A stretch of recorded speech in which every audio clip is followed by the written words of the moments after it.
This was the thought process from the Assistant Vice President of Facilities and Maintenance, and he wanted to take a look at converting the waste vegetable oil that was generated on campus through the restaurants into usable biodiesel. So we did a little bit of research and came up with our own plant for the site.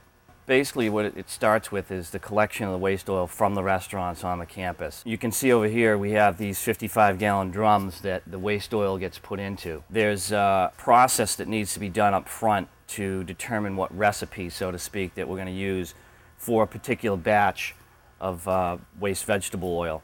And the way we determine the quantities of chemicals that are used in the process is through a process called titration. It's a chemical process where we determine what the best amount of each chemical to add to the waste vegetable oil is in order to generate the optimum amount of biodiesel from the process. When a drum is full, we then transfer via a pump system this waste oil into the processor. Methanol, which is highly flammable, and sodium hydroxide, which is extremely corrosive, are added to make what we call a methoxide mix.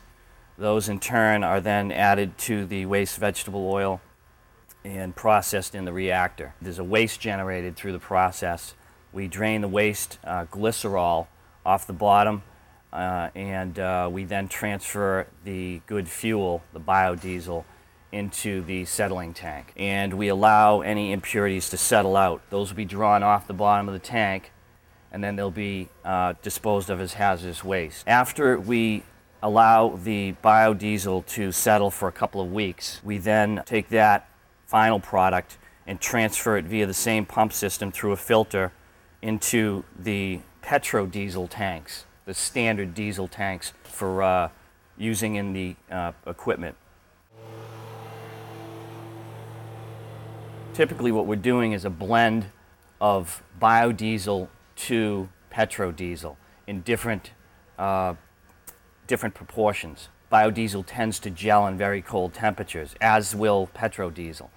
So what we do to try to avoid the gelling is we mix up a lower blend. For example, if we call it a B15, it means that it's 15% biodiesel to 85% petrodiesel. This small sample here is representative of what the raw feedstock might look like. This would be the oil that came from the friolators at the restaurants on campus. And this one over here is more indicative of the final product. You can see that it's much more clear and it's less viscous. It flows better so that it will work very well in the diesel engines.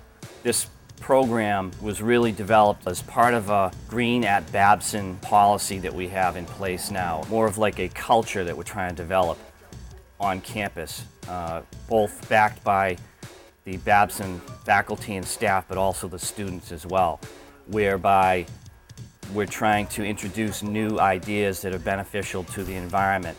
And that's really a driving force behind this particular process as well. It's not all about cost savings, but it's about recycling and trying to do the right thing and practicing what we preach as part of the Green at Babson campaign.